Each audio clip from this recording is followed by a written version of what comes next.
What's up, guys? Welcome to another episode of... Oh, we got to turn up ball status. We got to work on... We got to redo that intro. Yeah, next time Carl's here, we got to redo retape it. There's not enough, like, Dukes of Hazzard in the background there. It's also too slow. All right. Yeah. Well, let's get into it. I'm Doug Miller, Sure, Carl. host of Boss Status, the podcast where we talk about the health of business and the business of health. I love that tagline. It's so good. We should make shirts. Should we? You haven't done it yet. You probably should. Yeah, we have. We did. We made just have that quote? We made a Boss Status shirt that didn't say Just said boss. That it was this. It was no this right Boss Status, but didn't we make a shirt that was Dream? Oh, it did say was, Something on CODG. the back. No, it said Dream. Something rules everything around me. Dream. Drugs. Drugs rule everything around me. I thought you said. What was it? Like, did I make this up? I feel like we did. No, it. you're right. It was a Pastor B. He said something. Anyways, David, welcome back. It's been like a year since you've been on here. Yeah. So David is VP of, what's your technical title now? know. VP of Specialty, Unmatched Nutrition? No, Unmatched. I just drive the. He's the van guy. We got Dave. He's the van guy. No, I don't have a van anymore. Oh, you have a Hyundai Santa Fe. I'm a Santa Fe guy. Yeah, he's a hybrid. not, not to be confused with it. Never mind. We're not going to go there. We don't want to get Scott canceled. We're already canceled, so it's okay. We got Patrick, VP of Sales for Crush It Brands. See what I did there? A little Yes, you hint did. of what's to come. And then we have Scott Welch. Is it Welch or Welsh? Welch. Welch. Yes. There's a little bit of like Like the grape juice. Kind of like Yeah. that grape juice. like the grape juice. So this otherwise known as Supplement Genius, I hear. Well, some people call me that. My mom and my wife call me that. So Scott has been in this industry, the supplement industry, for like 74 years, and he's got a lot of experience. And now you do consulting for brands, right? Yeah, I work with over 50 brands to date. I've been at it for 25 plus years. So it's everything from formulations and marketing and international distribution, regulatory work. So any way that we can sort of predict trends that are happening and then sort of respond to trends and help brands do even better of what they're doing. And where did you spend most of your time in the industry? I've worked for help. I know you as Muscle Tech guy. Muscle Tech guy, helped Muscle launch Insider guy. Muscle Insider did that for a number of years. Sold that business, exited that. Worked for Bang Energy, Nutrex, Mutant, Allmax, Perfect Sports, Molecular Nutrition, Isotori, Olymp in Europe. A lot of different brands around the world. So it's been some really good experience and met some great people like you guys. So Scott was in town, and I asked him to come on this podcast to talk specifically about supplement trends or trends in the supplement industry, I should say.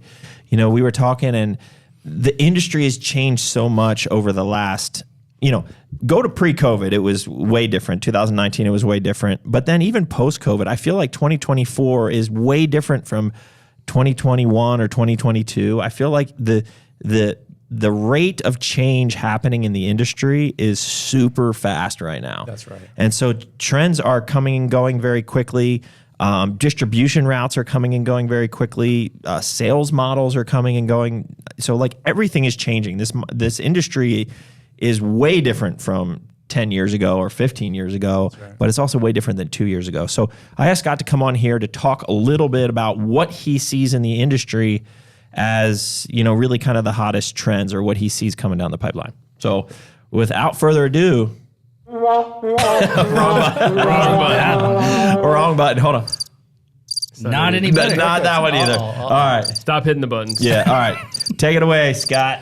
So, obviously, Ozempic is everywhere. People want to lose weight. People want something that works. That medication has really affected everybody. I think progressive retailers like Vitamin Shop have sort of understood that, and they've kind of embraced that. And then some progressive supplement companies have sort of said, hey, look, if people are wanting to use Ozempic to lose weight, then let's find support areas that we can help them, in terms of reducing some of the side effects that might come with that. So you see a lot of hydration use in products that are there. You're also seeing that if you don't eat because you have no appetite, then you've got to obviously increase your protein intake or you're going to lose muscle. So we've actually found a fascinating amount of research. Consumer research has shown how much carb consumption has decreased for potato chips and breads and things like that. And Walmart has been very vocal about that, but actually corresponding increase in protein consumption. So protein use has increased throughout the North American market. And that's really helped for brands like you guys with obviously Core and Unmatched and some of the other brands for protein consumption's going up. Problem with that is that it's actually increased the cost of protein because there's a supply and demand piece.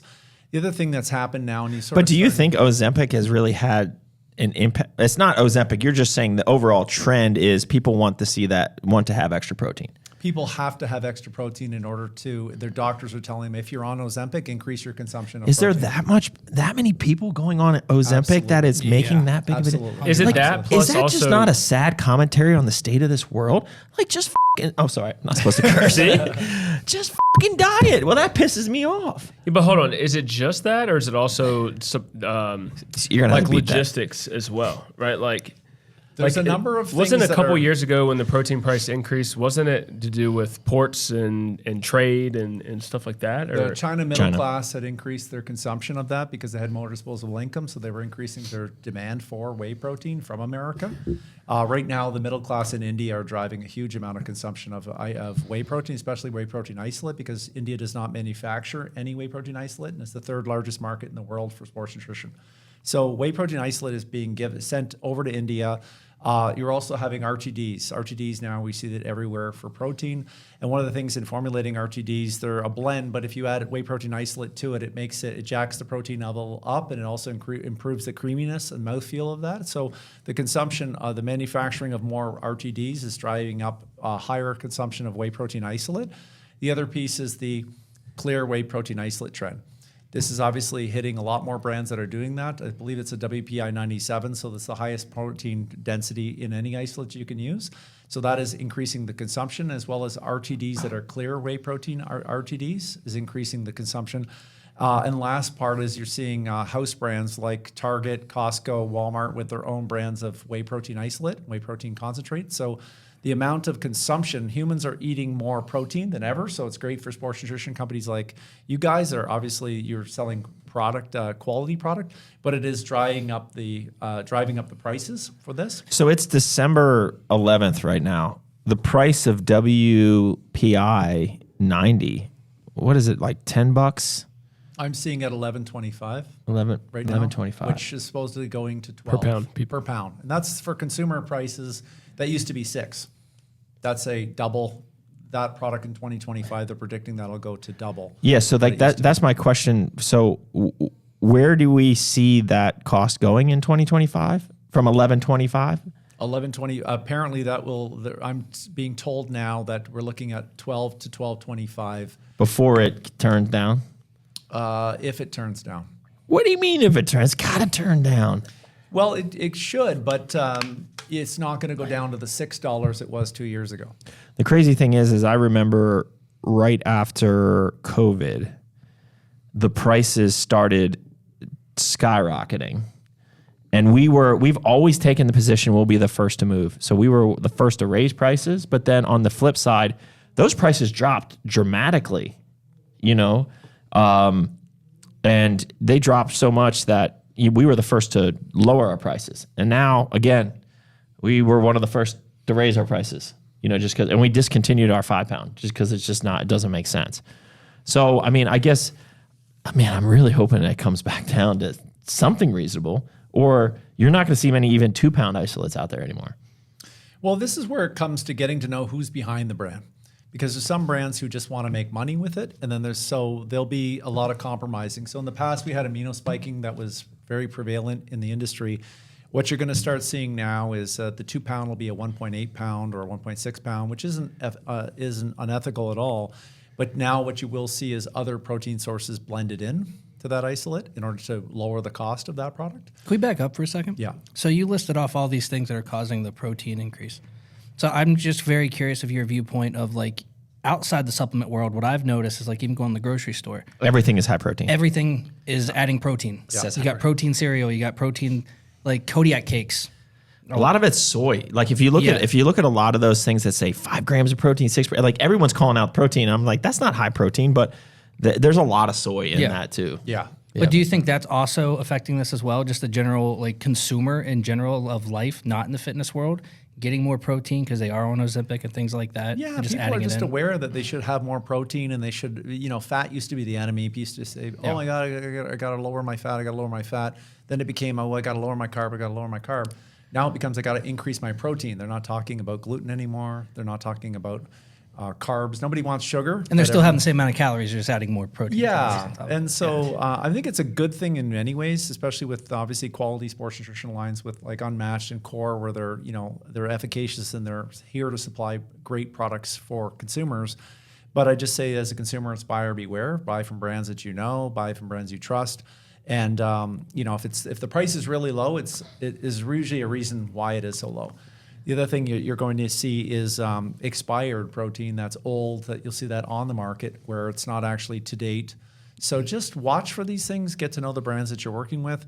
That's really all I can say. So, I mean, we've shared a lot of, on this podcast, I think a lot of people that consume it might even be in the industry. And so like we've shared a lot of things, even costs on this podcast. So like an $11.25 per pound raw material cost. If you're going to your manufacturer and you're buying at $11.25, you're paying close to $30 for a 2-pound protein. Yes. Right? That means a brand would have to pay close to $30 for a 2-pound protein. And then that brand needs to make a margin. So, they're ideally, they probably can't get away with it, but they're probably selling that for $45 to a retailer. They're making a 30-point margin, something like that. And then those retailers, they want to make at least a 30 to 40% margin on protein. Yeah. So now you're looking at a $70 2-pound isolate.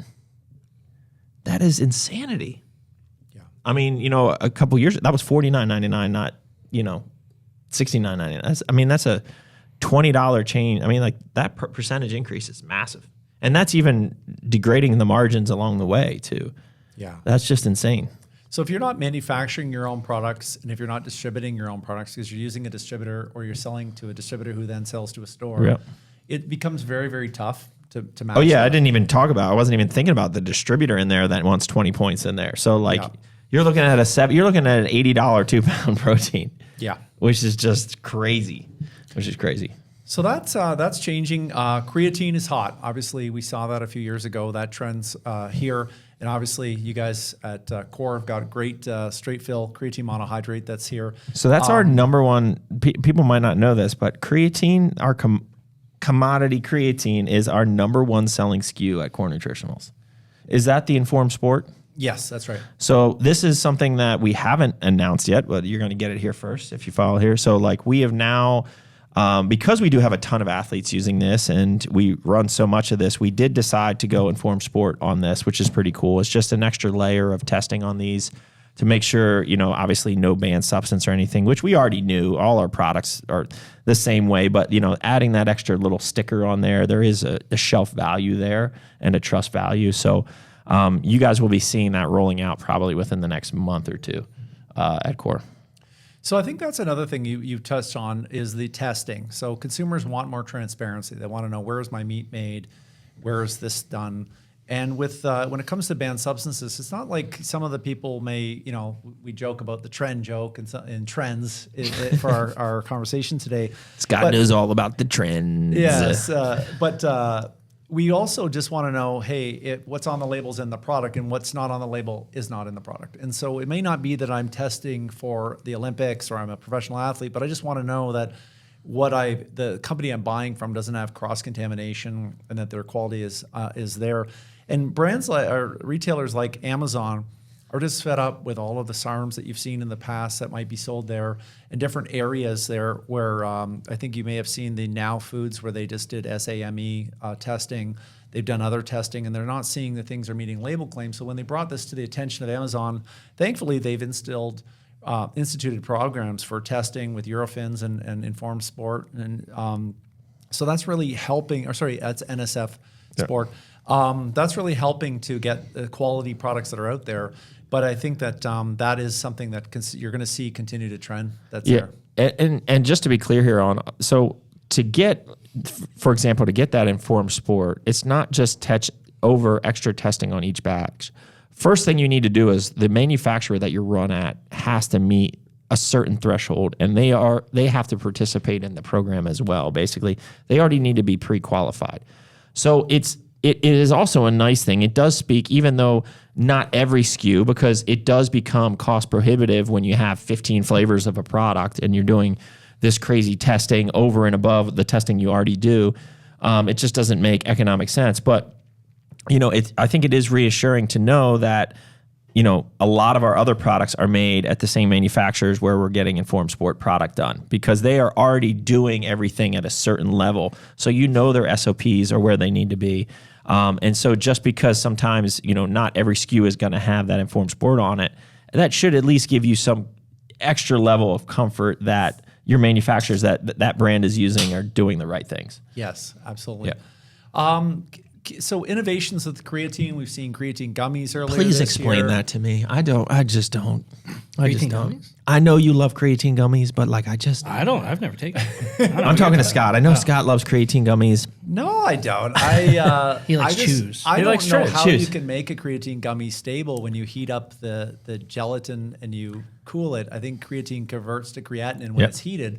So I just don't know how you can do it. Maybe you manipulate the pH of that. Is it to be able to because keep the it- education on the creatine, it's way more widespread? Like you go over Instagram Reels and you'll see all these Reels promoting like creatine is the most important supplement women can be taking, and creatine is the most important supplement that XYZ should be taking.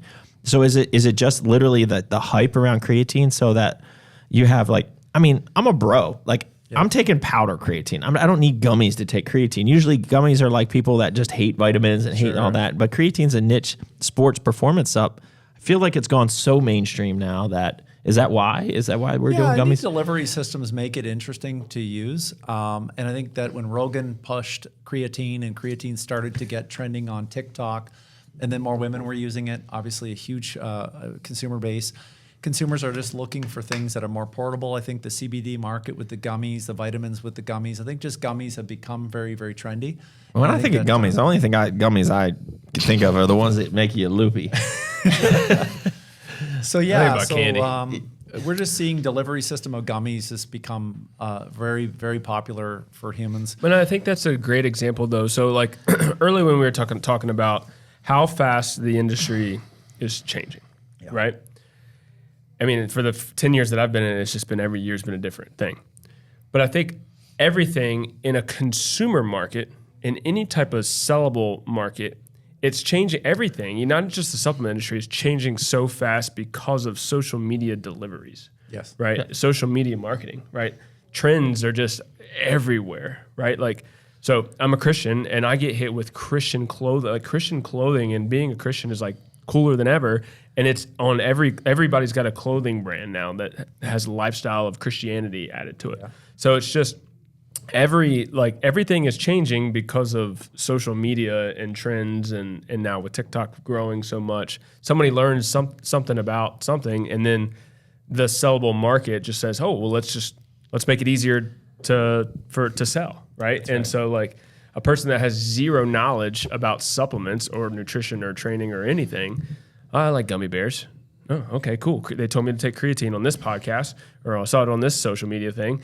I'll buy some creatine gummies, even though we might think this is ridiculous. This is kind of silly, and this is not the most effective way, right? But that's just what social media and marketing has done past, As 5 an years. aside, I made my first TikTok shop purchase the other day. Oh, yeah? I got a Christmas present Did for you the get boys. trended? A Christmas present for the boys that was $200 on Amazon, and I went on. I was like, you know what? Let me just check just out of curiosity, because it was one of those. It's one of those bar games, or not bar, backyard. It's like a cornhole but with footballs. You throw them into through the uprights and they go into the net, and that's so my boys summertime game. And then I went on TikTok. It was 140. I saved $50 by going to TikTok, and it just got delivered in 2 days. I was like, I swear I'm sending my money to China here, and let's hope I actually get it. And I got shipping notification. It was just like Amazon. Yeah. I mean, like, what a world. And then I was like, Steph, you got to check this out. Steph's like, I thought we're not supposed to have TikTok on it. And I said, it's okay. It's just shopping. And you're just giving all your... The Miller family knows TikTok. Yeah. So now I guess we're shopping on TikTok Shop. Yeah, they got you. It's crazy, but like that's where, and that's what I'm talking about when I was saying like everything is changing. It's also the distribution paths are changing and how that TikTok Shop is like Amazon of 5 years ago. That's right. I mean, that's what it is. So like if you don't get on it, you're going to be left behind. And they're giving up to 25% crazy. affiliate commissions to influencers. So if I go there and I can make, if I join a tier operator type program, a affiliate type program, I can make X percentage with my audience. But if I go over to the TikTok Shop and I can make 25% for every single creatine I And you can work push. for a million brands. Yeah. Like you don't even have to be affiliated with a brand. You could just do brand reviews. They'll send you free product and then you get a commission on anything you sell. It's wild. It's the wild, wild west, really. So the TikTok Shop is really changing a lot that's there. Obviously, as a platform, it's always is trending. Keto trend dying. That's another trend that I'm seeing is that the whole BHB salts, we saw that kind of decrease, but the whole keto trend, it's still, there's just the diehards that are there. I've just seen that evolve quite a bit. So the products in the sports nutrition industry around keto, it's not quite as popular. We had keto pre-workouts, if you remember, not too long ago. BHB salt. BHB. Yep. But aren't most pre-workouts keto? Yeah. 100%. It's another, instead of adding the BHB salts to a pre-workout and calling it that's changed. Hydration doesn't, every day I turn around, go to websites that I like to visit like Stack3D and PricePlow and Fitness Informant, some of those sites. I see, there's another hydration, there's another hydration that's there. So now it's the high sodium hydration. That's kind of the trend that's there. Company sales. Another thing that's noticing now is like you saw the sale of Ghost Lifestyle sold to Keurig Dr. Pepper. That Applied Nutrition in the UK going into the public market with the London Stock Exchange. ProMix was another sale of another I saw that. company It was recently. last week. Who did they sell to? I don't remember. I just remember seeing that. Yeah, I don't remember who it was. So Are they it's all interesting. GNC? Which one? ProMix? ProMix, yeah. No. Where are they at? I don't even see that. They're more D2C, Is it? which is really crazy. Who follows them? We have. I won't say it. on You here. live in a bubble. I mean, We're gonna have our if show canceled. No, trust me, Scott. We've been canceled a long time ago. This podcast is just for us at this Yeah, point. we just go back and watch this when we get high. That's all. No, I'm just- It's funny because it's true. anyways, what were we talking about? Oh, they're ProMix. direct to consumer? They're D2C. I've never seen them in a store. Wow. What a world. Anyways, back to Scott. So Scott, this is what happens when you're here. So the outside investment's kind of coming in. We are seeing that, which is kind of cool. Economical pre-workouts, the Econo pre-workout. Obviously, CBOM kind of set that with the Essential Pre. That kind of disrupted the category. Essential. Ethenthal.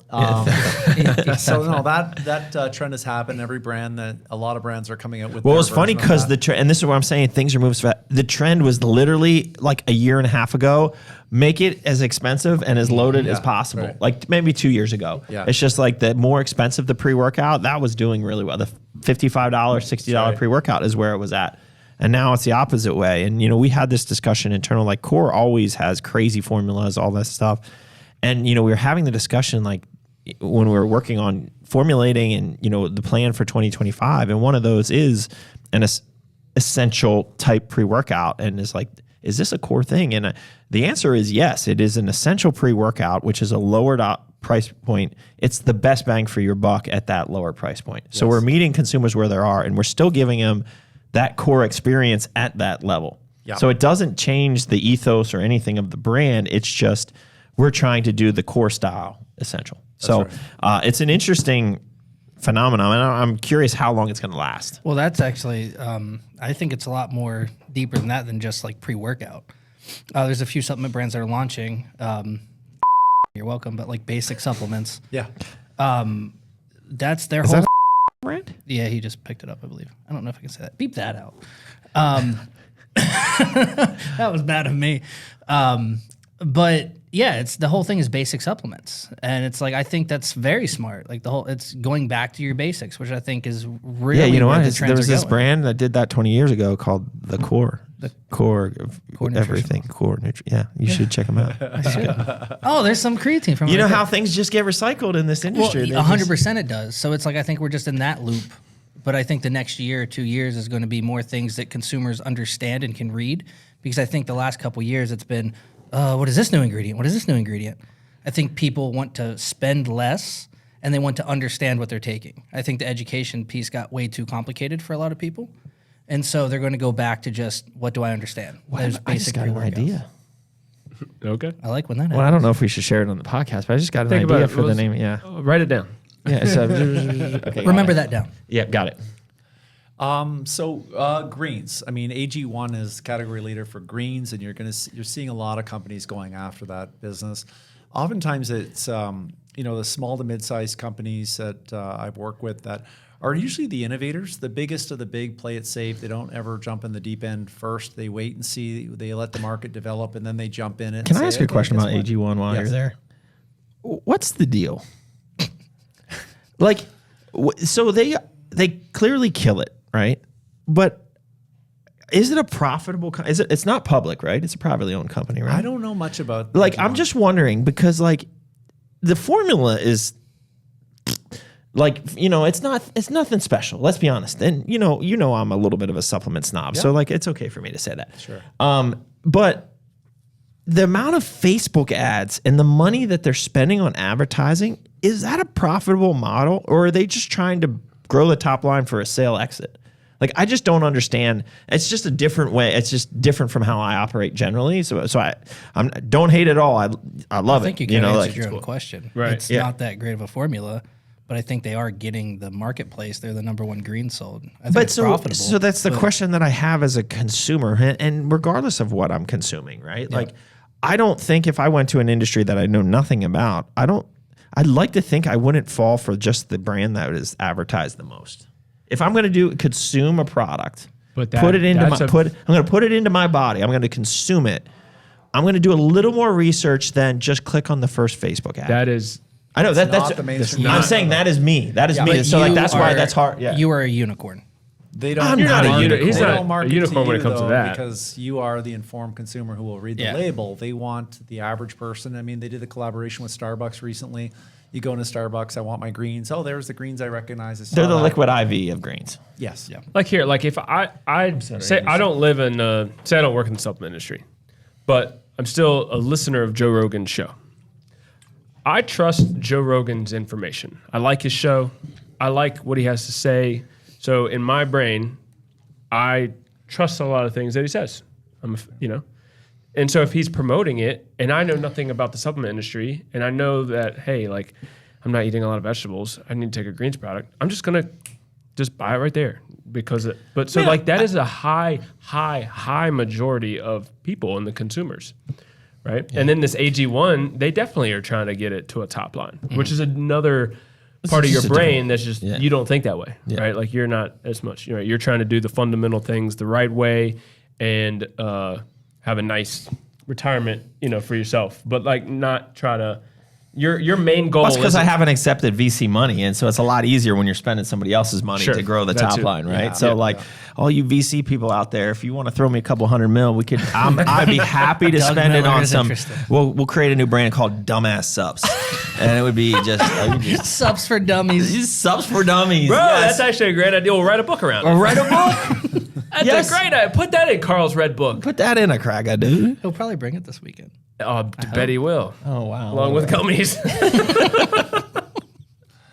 Anyways, So that's that. The other thing that is trending still is the brand collaborations. And I know, like with Fun Sweets, you guys have done with the largest cotton candy company in America.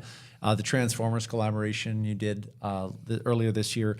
These things are just continuing and continuing. And another trend I'm seeing is kind of expired collaboration licensing deals that went and ran their course now going to other brands. so what are some examples of those? I would say the Nutrabolt one that was with GNC, Jolly the Rancher. Jolly Jolly Rancher. Okay, so moved that from was it. GNC over to Nutrabolt. But now with for Cellucor. me, that's sloppy seconds. Like as a brand, I don't think unless it was like, man, that's amazing. Like I got like Oreos. Like I could get behind Oreos. Yep. But like Jolly Rancher, like I feel like that's a sloppy second. You know what I mean? Sure. So like, I wonder what people are thinking. I guess there must think that there's a lot of brand value behind that. And maybe for the uninformed consumer, they wouldn't have even known GNC had it, right? Because they're sold so many other places. I think that's the key there. But the fact that I know that, like, I wouldn't really be super interested in working with a brand that has already done there's nothing, for me, it's all about the innovation, and any license deal that we're going to do, there has to be something, that cool factor to it. Yeah. And I just don't see that. I mean, do you know of any others besides Jolly Rancher? I would have to rack my brain. There's The been first a long one to do it was, Tyler is eating snacks. Every time I see that guy, I hope he watches this podcast, because I think he's a stress eater. I think he's stressed because he was eating those Oreos, the balls, and now he had a whole cup full of Chex Mix just walking by. Like, Bro, don't be. I had a little bit of Chex Mix. While I know, but like this, but I gotta bust Patterson's ball because I was getting on him about. Sorry, this is There you go. yeah. That's our warehouse manager who hasn't been in the gym for a little bit, and I'm trying to get him back in the gym, and so we're giving him a little hard time. So everyone, comment below. He's waiting for January 1. Patterson, get your ass back in the gym. All right. The first ones I saw that did it, and this is a while ago, but Spartan had the Dippin' Dots. That's right. They had the Icy. Ooh, And that then was yeah. Yeah. And then that got redone. That might be getting redone again, because I don't know if I'm not 100% sure Axe and Sledge is going to continue. Well, that was a license deal that I just didn't I love Axe and Sledge, but I just don't understand. I didn't understand those licenses because, like, to me, there's I get it for placement. 100%. the Dippin' Dots, but like the Dippin' Dot experience is a texture experience. My Yeah. boys begged me to buy it for them at the aquarium in Gatlinburg the other weekend, and so I bought it. I was like, "This is really weird. I've never had Dippin' Dots, Oh, it's but like, amazing. it's all texture. it's all about the texture experience. How do you do that without you don't. that texture? Like, how's that an appropriate Ooh, license? little tapioca balls. I mean, that's what I'm saying. But like your perspective of a license is different from somebody else's perspective. I know I'm a holier than thou. I didn't say that. Yeah, okay. It's just different perspective. Yeah. I think there was also You want to Girl create Guide. the authentic, like, I want an inclusion from Moose Tracks that's in my ice cream that's also in my brownie, right? Like, I want a toy in my pre-workout. yeah. But dude, that's amazing. It is You get amazing. Every Yeah, time, that's why every we're the time I best. get it, I get so excited. I'm like literally fighting my kids over opening. Ryder's going around the house, like, basically, he sees all my empty tubs or the empty tubs that he has, and just asking for new Transformers. I'm like, soon, buddy. I'm almost out of Allspark. Just Yeah, kidding. let me go buy a $45 just so that you can get that toy in the It'd be inside. cheaper to go just get a $10 Transformer, you know, at Walmart. Anyway, Scott, you're going to have to learn that most of this podcast is a side comment. So like, Scott's here with a full PowerPoint presentation ready to go, and like we're over here talking Side about combos and gummies toys. and Transformers. Yeah. All right. Anyways, take it away. Back to Scott. So yeah, the collaborations, I think you'll see more and more of those, and I think you'll see brands get creative, like you guys have done with Miracle Labs and Panda. That intra-brand collaboration I thought was really smart. I think you'll see more of that continue as brands sort of look at how do I take my audience and mix it with another audience. I think that when brands are doing that, they really just have to look at strategic fit. Yeah. You know, I think that if you had a really high stem, hardcore brand with a really natural, no artificial, no nothing, maybe that wouldn't be the best sort of fit. But I think that that's smart. I think obviously clear whey protein, we aren't seeing that go away. And we wouldn't say that it's going to be the biggest thing, but I think you'll see that consumers are just sick of the vanilla and the chocolates. And I think Our clear whey has exceeded our expectations. Yeah. I mean, the flavors are pretty ridiculous. Yeah. In the Fun Sweets. Fun Sweets is awesome. But it's definitely exceeded our expectations. Yeah. It's pretty wild. It just shows you that consumers have been dealt the chocolates, vanillas, the peanut butters, the cookies and creams, you know, like all that stuff for so long. And the fruit flavors have been around for Nectar, a long baby. time. Nectar from I was Syntrax. all over It the was, nectar. So good. Molecular remember Nutrition that. had Yeah. it in 2001. Molecular Nutrition had one. It's been around for a long time, but it's just nice to see it come back. It's huge in Europe. And then the other piece is that I've seen international be a focus for a lot of brands, and that when the pandemic hit and you couldn't really get these products over in India and Europe and places like that, you couldn't get containers from China over to here to ship to there. a lot of regional brands set up in these continents. So you go over to India, you go to Brazil, you go to Europe, and you can see that the dominance of these European brands that would sort of now supply the vitamin C and the vitamin D and some of the proteins and things. Excuse me. So then when the pandemic kind of finished up, and then you had the U.S. brands trying to go into Australia and trying to go into Europe and places like that, they're like, wait a sec, there's already now these 10 European brands that are now dominant that are sort of here. And the consumer tried those and liked those. And so then what also happened is the influencers, you saw Bollywood stars and micro-influencers setting up in India and working with brands there. You go to South America and you find a whole other places. You go to Mexico and you find a brand called Birdman. You wouldn't even know a #1 selling brand in Mexico, and it's Mexican-based brand. And when you see it, you're like, how can that sell? But it's just so different from there. You go to Brazil, and some of the biggest brands in North America have under 10% market share, and you have brands like Intermedical, Biotica there, Titanium there, Black Skull. These are dominant brands there. And then you have smaller brands that are big U.S. brands. They can't penetrate those markets. And Well, one of the things that we also saw happen, especially in the UK market, was the big thing. Is during COVID there was this not only did it hurt retailers and everything else, but the manufacturers were getting crushed. So what a lot of, this was all boots on the ground, what we've heard, what a lot of the manufacturers did during COVID is they opened up their manufacturers to like 144 unit minimums. So now you had every retailer, every brick and mortar retailer was running their own pre-workout and getting this crazy margin on it. And so then now because you got to pay taxes and duties and shipping to get already premium brands like ours over to the UK, when now every Joe Schmo mom and pop was running 144 of their pre-workout, and that was the only thing they were selling. that's right. So like that happened during COVID, which changed the whole landscape. Now, I don't know how many of those continued after COVID ended, but there was definitely a handful now that it's dominant, like the UK market is dominated by these UK brands. So it's a lot harder to find good US brands. I think it's starting to shift. A little bit. I think some of the accounts that I work with are saying like it's kind of overplayed now, and they're wanting to get some American premium brands back in America, baby. You also had Brexit happen, Yep. where the UK exited from Europe. That really changed things, and there was a VAT tax that would happen Yep. that would go into there. So that really changed the sort of commercialization aspect of that for the UK brands. Kind of UK companies needed to be self-sufficient with inside it, but large population is in England, very progressive, just direct to consumer as a whole way of life. It's always been there. So these are things. I think that also the trend that I'm seeing is the collaborations you mentioned earlier with like the Oreo. Taste has been a thing that consumers no longer will put up with whatever it tastes like. So they demand great tasting products. Well, So they the shouldn't have pre-workout's to. If you're tasting- drinking a protein and it doesn't taste good these days, like you have some people that don't drink proteins, like, oh man, all proteins. Like I was getting my hair cut the other day, and my barber, she was like, I just, everything tastes bad. It's just not good. That aftertaste. I just can't. And like I'm drinking an old expired protein. I was like, well, what brand is it? Where'd you get it from? It was like a NutriShop from like that went out of business 5 years ago, and she's still trying to choke it down. And I'm just like, well, like it doesn't have to be that way. And you shouldn't ever. If you're drinking a bad protein, you're drinking you a bad should be drinking a Yeah. 5-year-old expired I protein. I said that too. I don't think she was even. She was drinking. just being dramatic. She I got was. She was being dramatic, and she probably doesn't even drink the protein. She just wanted to have a conversation, Yeah, like, that's and when fair. I just want to play on my phone, and she's trying to talk to me. Yeah. Oh, we not. Do you think she watches this podcast? She does now.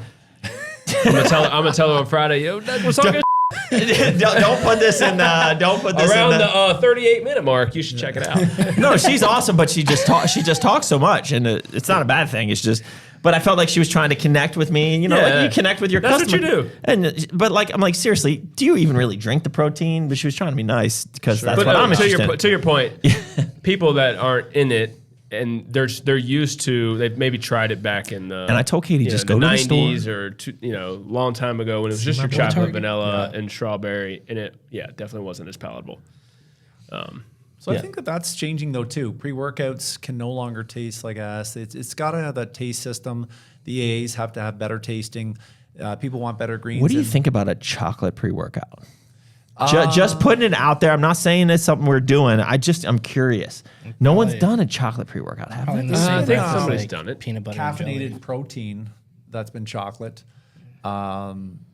diet protein from Optimum Nutrition. They did Like Core Fury chocolate. it just I'm just spitballing here, April boys. Fools. I personally don't hate it because I like mixing up isolate for a pre-workout. Like if I can mix them all together, like it's just good. Should we put your little head on it? That'd be cool. Your big head on it? I'm trying to think of. I want that now for I'm trying to think protein. of Like if we ever, like, Shh. You gotta beep that out now. now you gotta beep that out. You're gonna have to beep that one out. Look at Aaron. we overshare too much. Listen, Aaron, we tell you what you have to beep out. Don't roll your eyes. Like, we tell you this is easy. You don't have to remember. So yeah, I just think that the drive to get better tasting products is not going to go away. I think energy drinks like we're doing here, consumers expect them to taste good. If you remember when Red Bull first came out, it wasn't the best tasting stuff. But Still not. Yeah. But they're still the number one in the But market. they captured the brand awareness in the first to market. So like, Good for them. those people don't even know. Sometimes if you give a Red Bull drinker like a Ghost or some of these good energy drinks that are out now, they're just like, oh my god, wow! Like they don't You even could have know been to spiking try your anything. vodka with this. Not Yeah, they're Red like, Bull. this is amazing. Yeah. So I think that that's just good, and I feel like some of the flavoring houses, those are the companies that brands like you guys work with, obviously to make your stuff taste great. They're getting better and better technology and more unique flavors. And I'm seeing seasonals now is a thing. Every year there's seasonals that kind of come out. Before it was hit or miss. Some companies would do it, some wouldn't. I'm seeing unique flavors like bubble tea flavored protein powders. But isn't that a regional thing based on where you're selling? Like wouldn't that be like a Asian market? Like all these different. A lot of companies are doing these different region specific flavors. But I think bubble tea pop up in the States is bigger than. Isn't it boba tea? Boba? Boba. Boba. Okay. I think just want to like- make sure we're talking about the same thing. I think Aaron that's- would know. I think that's more. Boba? Yeah. You could say both. Yeah, Bubble bubble or- and boba. Yeah, Bubba? same thing. But if most of your sales for smart startup brands are D2C, direct to consumer, then I'm able to hit the whole population of the US all direct to consumer. So if I can get these unique seasonals and these smaller runs, 1,000 bottles at a time, and I go a 1 pound tub, I wouldn't want 5 pounds of that protein. But if I just want to try it up, so some brands have really sort of just picked out these small niche areas where bigger brands aren't going to say, I'm going to go with a bubble tea because people will think I'm nuts. But these smaller brands have been able to sort of get in there, and that just takes away, and that helps the consumer have more options. I like a 1 pound boba tea Core Pro. What do you think? I've never tried boba tea. I've had it once. Is it was- like it was a- crazy experience? They put these little like gellet things in it. You can add like these little tapioca But what is gellets. the and flavor shit. supposed So to be that's like? how we do You can pick different flavors. Yeah, if you go to a bubble tea shop, you see these in all cities. Hey, we might go get poke for dinner, and they have boba tea there. So Are there I'm calories in out. these? Like each I'm one? not getting Yeah, well, the tapioca boba tea. spears really, would have. yeah, you. same I think as they what have. tapioca It has would low have. caffeine too. So like you probably wouldn't want it. Oh, you don't care about caffeine. I wouldn't want it. He's in. He's like, if I'm in. I'm in. You ain't living if you're not at 1,200 caffeine. That's it. So yeah, I think that that's good. I think that the consumer getting to know the brands like you guys are doing, obviously this podcast and kind of putting yourselves out there. What do you guys stand for? Who are you? I think consumers are expecting more of that transparency. And that's kind of the trends. I mean, I can't, I could continue to go in small segments, but Well, that's good because we're at our limit anyway. So like, yeah, exactly. Well, I think too, like so on that point, getting to know your brand more, like the economy was down, I think overall across the world, Yeah. right? And so people are very limited on how they spend their money. So if they're going to spend money, they want to get to know where they're spending. Like they want to spend it wisely, Yeah. right? And so during a tough down time, like investing in your culture more, investing in your personality more is probably something brands should definitely yeah, be I mean, every time we have this conversation, we'll sit on this podcast and be like, we need to discipline ourselves to doing a podcast every week. Every time. Well, we're And that making was a one- calendar, so We did a phenomenal job in 2020 when the world went to heck. We podcast 52 times that year. We did sup dates every week where we talked about the new products, the things we were doing that week, but also we answered Life questions. was a little different. life was definitely different. Life was a lot different. There was time. I mean, we talked about the stuff going on in the world. We talked about COVID. We talked about Fauci. Yeah, but I meant even our lives, the ability to do that every week. Oh yeah. You didn't have any kids at that point. No, I didn't have any kids. We didn't have 2 gyms and 2 brands and 2 extra brands, and Everything so else. your availability, Yes. your availability is the toughest thing. Yeah. Now, a question can I commit got to to 1 ask hour a though week. is, like, we're on trends, but we got two retail gurus here. What are you seeing as the trends in retail? I mean, it kind of the biggest one is what we're just touching on is that brand aspect. It's why like I'll always believe this is the reason Ghost won. I won't say won, but like sold. They did win. Yeah, they won a lot. But it's that ability to relate to everybody. The one thing that Ghost has always done that's impressed me is like they'll do a hockey drop, then they'll do a baseball drop, then they'll do a punk rock music drop. They're just relating to every aspect of every person monthly. And I think that's really where supplement brands are going to win. Your ability to relate to your customer. And it's like Ghost just did this where they related to everybody. I think Core has that same ability. Crush It Lifestyle, it's just, you can relate that to everything. But that is the number one thing. People like spending their money within a brand and feeling like they belong to something. And I don't think that trend will ever go away now. People just want to be a part of it.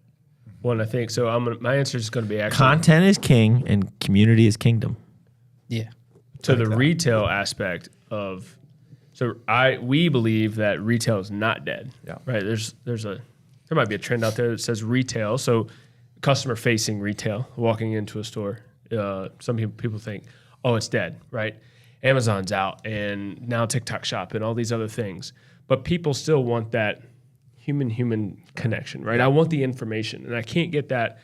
I can get some type of TikTok information, but we've learned that information is not as credible. Yeah. Right. So people still want to go into the store. Right. And so something that like I believe that's not dead. And I see it with some of our top B2B retail stores.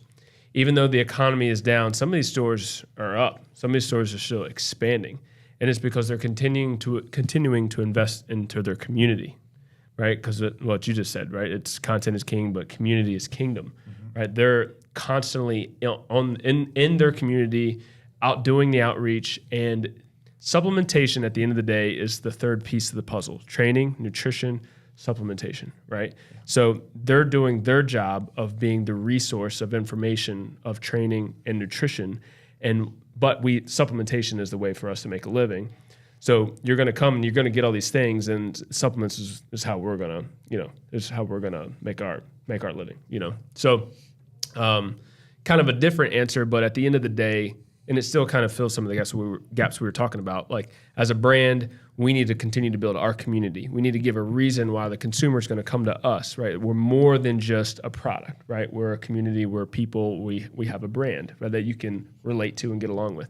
It's the same thing for a retailer, is that you have to be more than just somebody that sells this product. That's right. Right? You have to be providing a resource of information to that consumer and providing an experience that makes them want to come back. Right? That's right. So I think on the brand side, as you're selling a direct to consumer, that's why I'm always, really trying to tell our warehouse, like, guys, you are the last line, right? This product, once it leaves here, you're the last one to touch it. So when they unbox it, what is that unboxing experience? You can make or break that experience for them, right? So all of those details matter so much in getting that retention of a customer, back. So.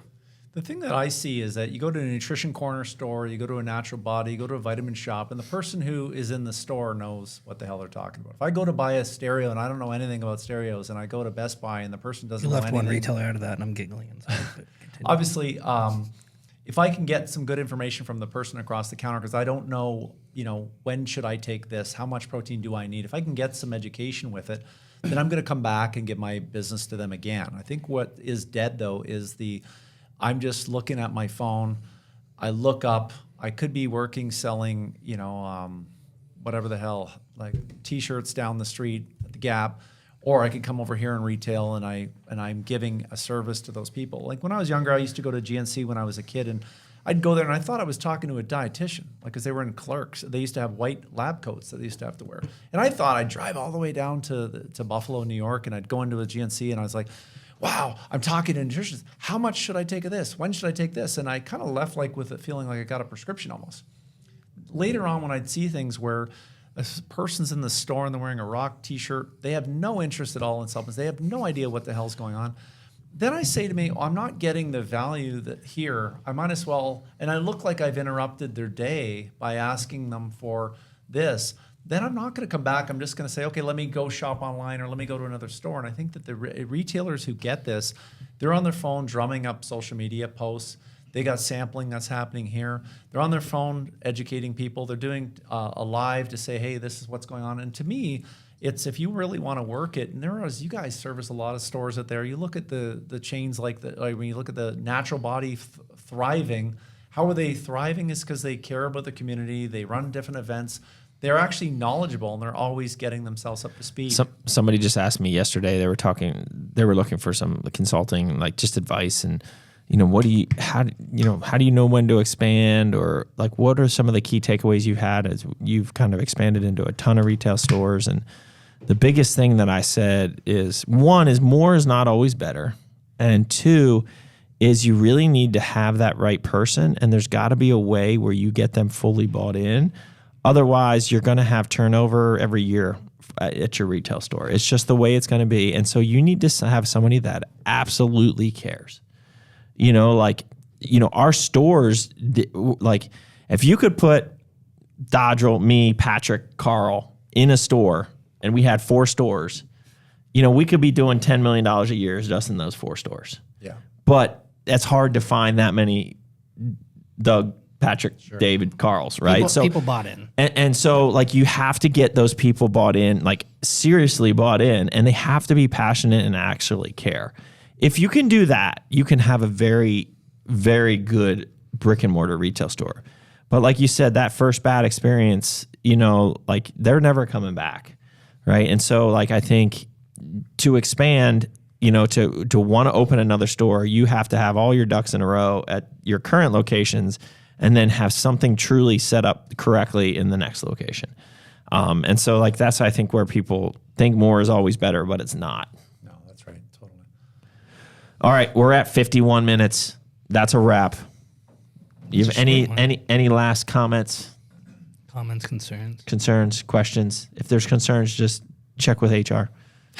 We have an HR? There's no HR. Info at Core Nutritional. No, don't. Don't email. Don't email that. Yeah. Don't email that. Are we good? Yeah. I think we learned a lot. All right, guys, we appreciate you. Until Thanks next for having time, me. keep crushing it.